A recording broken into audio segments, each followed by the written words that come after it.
Saudara Saiful Mujani Research and Consulting SMRC melakukan serangkaian survei nasional lewat telepon yang diupdate terakhir 30 dan 31 Mei lalu. Survei ini memetakan tingkat elektabilitas 3 bakal capres yang sudah ada saat ini. Hasilnya elektabilitas Ganjar Pranowo jadi yang tertinggi dengan nilai 37,9%. Ada Prabowo Subianto 33,5% dan Anies Baswedan mendapatkan elektabilitas 19,2%. Sementara itu SMRC juga menyoroti tingkat kesukaan pemilih terhadap baca pres. Ganjar meraih 82% tingkat kesukaan pemilih terhadap Prabowo 80%, dan Anies Baswedan 68%. Dan menurut SMRC dalam 6 bulan terakhir kesukaan pemilih kepada Anies cenderung makin lemah.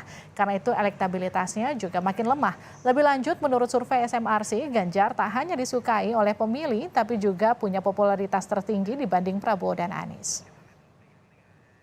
Bagaimana arti peningkatan popularitas dan elektabilitas Ganjar dalam survei SMRC? Kita akan bahas usai tayangan ini.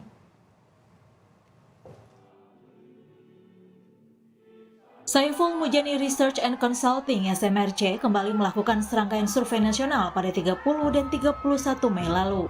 Survei ini memetakan tingkat elektabilitas 3 bakal capres yang sudah ada saat ini.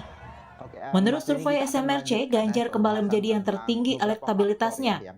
Tak hanya disukai oleh pemilih, tetapi juga memiliki popularitas tertinggi dibandingkan Prabowo dan Anies.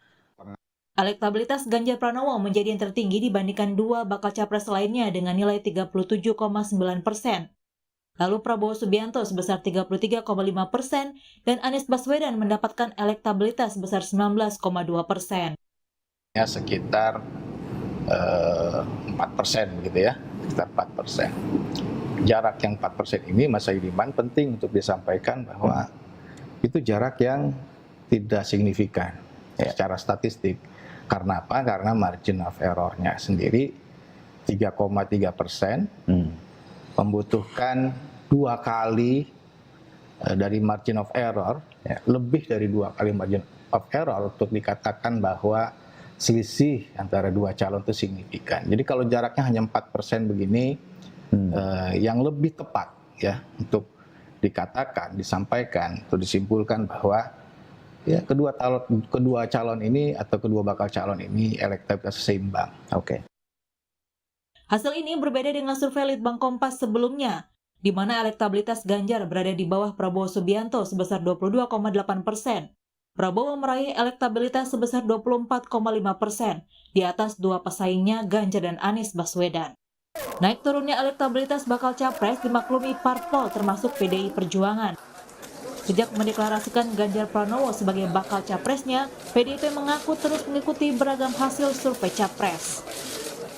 Elektabilitas survei itu tentu saja menjadi salah satu patokan bagi kami, dan kami PDI Perjuangan juga Pak Ganjar sudah memahami bahwa dinamika naik turunnya elektabilitas dalam survei itu harus dikaji secara matang dan dicerna secara lebih mendalam.